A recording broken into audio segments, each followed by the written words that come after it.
When it was May in 2019 and the draft lottery was occurring, every team thought if they got the #1 overall pick, they were going to be getting a generational superstar. But man, the 2019 draft class has kind of been somewhat of a letdown since it did have so much hype at the top with the players from Duke and Ja Morant. So what is going on, everybody? How is everybody doing today? We're going to be redrafting the 2019 NBA draft today. I've recently done 2022, 21, and 20, so you can kind of go on the channel and see those if you want to go watch them yourself. And yeah, I'm excited to do this one today. Who we're gonna have at the top, Zion or Ja? Or maybe there's a sleeper pick there as well. So if you guys enjoyed these videos, I would appreciate you dropping a thumbs up. I'm currently in my new setup. It is a work in progress. All right, so a lot of you guys like when I go from 1 to 14, so we're gonna be doing that today. Not a lot of suspense leading up to this. So with the #1 overall pick, the New Orleans Pelicans in a redraft are gonna be selecting Zion Williamson. So there was 100% a point where Zion was not the #1 overall pick in a redraft, and it was Ja Morant. And I don't think Ja has done enough through the point of January in 2024 to warrant going above Zion at #1. There's been the off-the-court issues with Ja Morant. Now that he's back, he's out for this whole season with season-ending shoulder surgery. And for the first time in his career, Zion is fully healthy. Ja has also never played over 70 games in his career like Zion. And yes, Zion has definitely been more injury-prone throughout his career, but this year in 2024, he's averaging 22 points, 5.5 rebounds, and 4.7 assists a night. He's shooting 59% from the field. And I think the Pelicans found out how to use him properly. He's only playing 30 minutes a night, but he's being super efficient when he's on the floor. He's still a good playmaker, and he still shoots at an insane efficiency at the rim. I don't think that there's a generational player that should go #1 above Zion in this draft. I think at one point there was also Darius Garland hype to go #1 in a redraft. So you could go Ja, you could go Zion. I went Zion #1 just because the Pelicans still probably want to draft the guy that they originally took. All right, so yeah, that means at #2, I do have the Memphis Grizzlies still taking Ja Morant. So yeah, I'd love to know in the comments if you have Ja Morant going #1 in your 2019 redraft. So yeah, Ja has obviously been one of the best point guards in the league since the 2021 season. In the 2022 season, he played 57 games, but he averaged 27.5 points, 6.7 assists, and shot 49% from the field. He ended up winning the Most Improved Player award that year. He was the Rookie of the Year from this draft class. He's a 2-time All-Star, 1-time All-NBA member, and when he's on the floor, he is one of the best point guards in the NBA. But that's the thing with Ja. When he's on the floor, he was suspended last year, he was suspended at the start of this year, and now he's out for the remaining part of the 2024 season. He's only going to play 9 games this year, which is a shame. But yeah, I think it's still Ja that goes #2 here. There's more debate for him going at #1 than at 3 in my opinion. All right, so pick 3. The New York Knicks fell to 1 to 3 on the lottery. They originally took RJ Barrett. You guys know that they traded him about a month ago in the OG Anunoby deal. They're not getting him here in the redraft. They are selecting Darius Garland, who originally went #5 to the Cleveland Cavaliers. So yeah, this is well before the Knicks ended up signing Jalen Brunson. They had a plethora of point guards in RJ Barrett's first 3 years in the NBA. I mean, you could talk about Derrick Rose, you could talk about Elfrid Payton, you could talk about Dennis Smith Jr., you could talk about Frank Ntilikina. There was just way too many. But here, the Knicks are just going to get their point guard for the future in the 2019 draft, Darius Garland, who on his career is averaging 18.7 points and 6.7 assists, shooting 45% from the field, 38% from 3, and 86% from the line. He has dealt with injuries this year, most notably a fractured jaw. Hopefully he is going to be back soon. But the previous 2 years is when he fully broke out. So from 2022 season and the 2023 season, he averaged 21.5 points throughout those 2 years, 46% from the field, 40% from 3, 88% from the line, and oh yeah, averaged 8.5 assists a night and 1.5 steals a night as well. Darius Garland, when healthy, is still one of the better point guards in the Eastern Conference, and he is a no-brainer here at #3 to New York. So I debated 2 players here at #4 to play with Trae Young in Atlanta. I ultimately went with Tyler Hero, who originally went 13th overall to the Miami Heat. Hero was definitely one of the better picks in the 2019 draft overall, especially since he went outside the top 10. He's averaging 21.5 points this year for the Miami Heat, 5 rebounds and 4 assists a night as well, which he's pretty much done over the last 4 years of his career. He's shooting 44% from the field, 40% from 3, and 85% from the line. He actually led the NBA in free throw percentage last year at 93%. He's had multiple injuries too throughout his career. He, like Ja, like Zion, and like Darius Garland, has never played 70 games in a regular season. That has kind of been the motto of the 2019 draft class.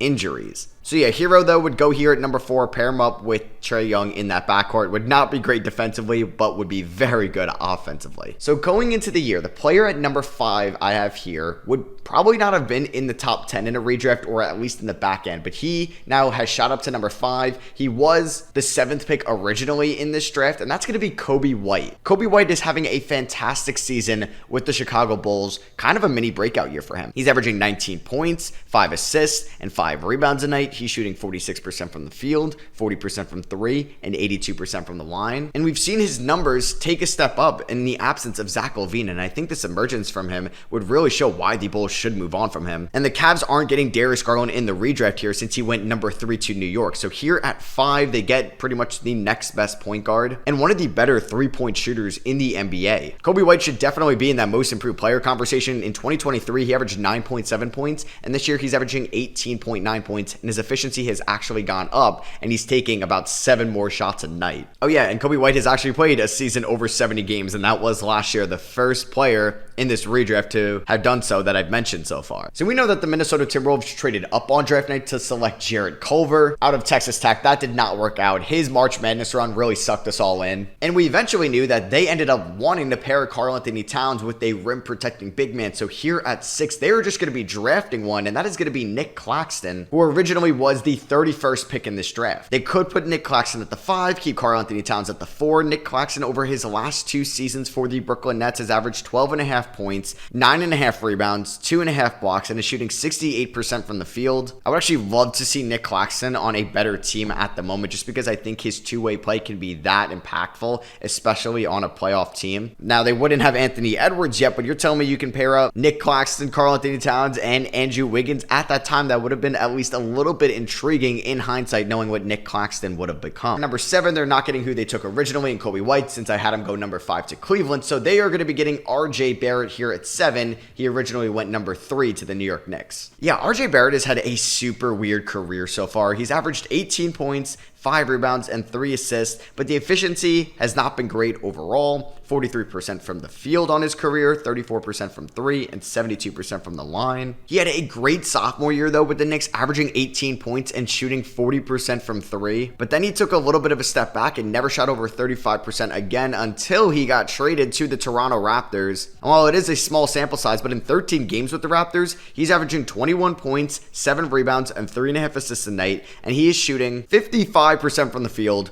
36% from 3, and has improved his skill set overall just playing in Darko Rajakovic's system. Now, this would have been Jim Boylen as his head coach in 2019, so who knows, maybe RJ Barrett would have been one of the worst players in the NBA under Jim Boylen, since he is one of the worst coaches of the 21st century. But I'd like to think that RJ in Chicago would have developed a little bit better than he would have in New York. All right, next up at number 8, we have the New Orleans Pelicans. They got Jackson Hayes here. Not a great pick. But here, they're going to be selecting Keldon Johnson. So yeah, they end up with Zion Williamson and Keldon Johnson in this draft. That's not too bad in your top 8. Johnson on his career has averaged 16.5 points, 5.5 rebounds, and has shot 47% from the field and 36% from 3. Not too bad. He's obviously been on some pretty poor San Antonio Spurs teams in that time frame, but Johnson is still a solid young player in this league, still only 24 years old, and he could have been a great 6-man since during the 2019 draft, we knew that the Pelicans already traded away Anthony Davis to the Lakers. They got Brandon Ingram at the 3, Zion at the 4, Lonzo at the 1. You could even have maybe slotted in Keldon Johnson at the 2. The Pelicans could have really hit 3 home runs in this draft class. I mean, they took Zion at 1, which, you know what, everybody would have done in hindsight, so you can't knock that pick. But Jackson Hayes at 8, and Nickeil Alexander-Walker at 17, who is a fine player now, but they did a poor job developing him. Just looking in hindsight here, the Pelicans kind of dropped the ball with this draft class. So you had the Washington Wizards at 9. They had the 9th overall pick in the 2019 and the 2020 draft. They originally selected Rui Hachimura. That spent a decent amount of time in Washington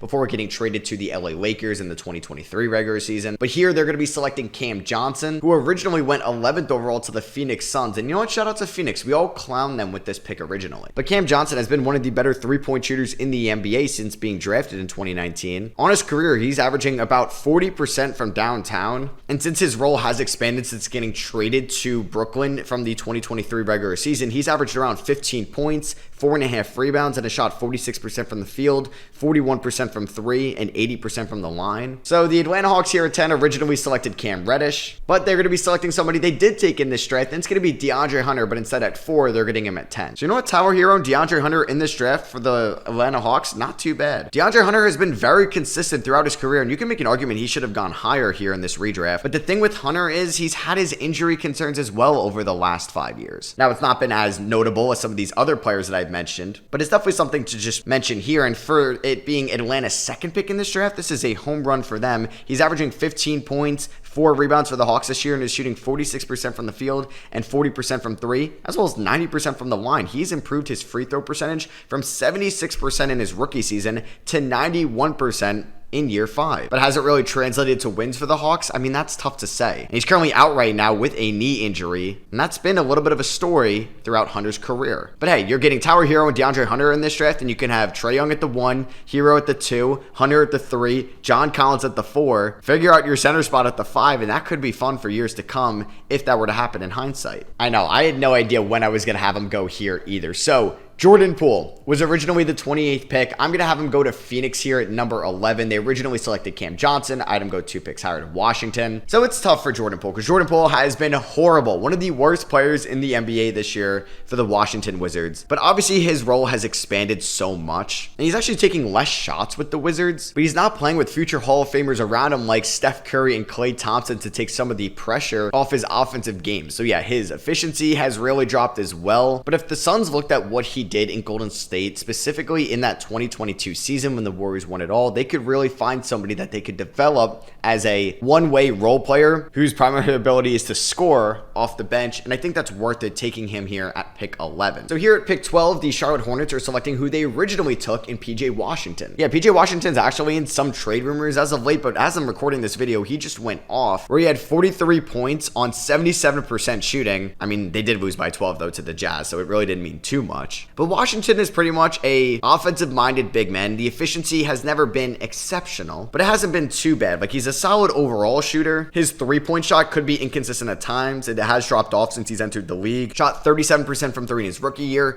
38% in his sophomore year. In year 3, he shot 36%, but then it's dropped off to 34% each of the last 2 seasons. But if you put him in offense where he turns into like the 4th or the 5th or even the 6th scoring option, he could really take much better shots on his specific volume and isn't asked to be a top 3 scoring option anymore. All right, coming here at number 13, the Miami Heat originally selected Tower Hero, but obviously he went a lot higher in the draft, number 4 to Atlanta, so they're going to be getting Rui Hachimura here, who originally went number 9 to the Wizards. Yeah, Rui's just been pretty consistent throughout his career so far. He played on some pretty poor Washington teams, and then when he got traded to the Lakers, they really expanded his role, with just being more impactful on the defensive side of the ball, but while still maintaining his good offensive efficiency. And he's really taken a step with his 3-point shot this year. He was really poor 3-point shooter throughout his career besides year 3, where he's just randomly shot 44% from 3, but he's back to being a 38% 3-point shooter. Not a superstar by any means, but I think Hachimura is fine to go here at 13. So with the last pick of this video, 14, the Boston Celtics, they originally selected Romeo Langford. I had about 7 guys that I could have chosen from here. So let me give you some honorable mentions. We have Kevin Porter Jr., he's not here for obvious reasons. Brandon Clark, mentioned him before, but Nickeil Alexander-Walker, Grant Williams, Terrence Mann could all be mentioned here at 14 or even 13, and I'd be okay with it. But I decided to go with Daniel Gafford. The Celtics definitely lacked some big man depth over this time. In this offseason, Al Horford signed with the Philadelphia 76ers, and we all know about Robert Williams' injury concerns as well. So they're going to select Daniel Gafford, the big man out of Arkansas. Gafford's actually one of the more underrated big men in the NBA, in my opinion. Still 25 years old. He's averaged 10.5 points and 7.5 rebounds over the 2024 season. He's also shooting 69.7% from the field, which is the highest in the NBA at the moment. And he's also given the Wizards 2.1 blocks a night. So just being a good rebounder, a good rim protector, and an efficient inside scorer could be a great option here for the Celtics at 14 because, yeah,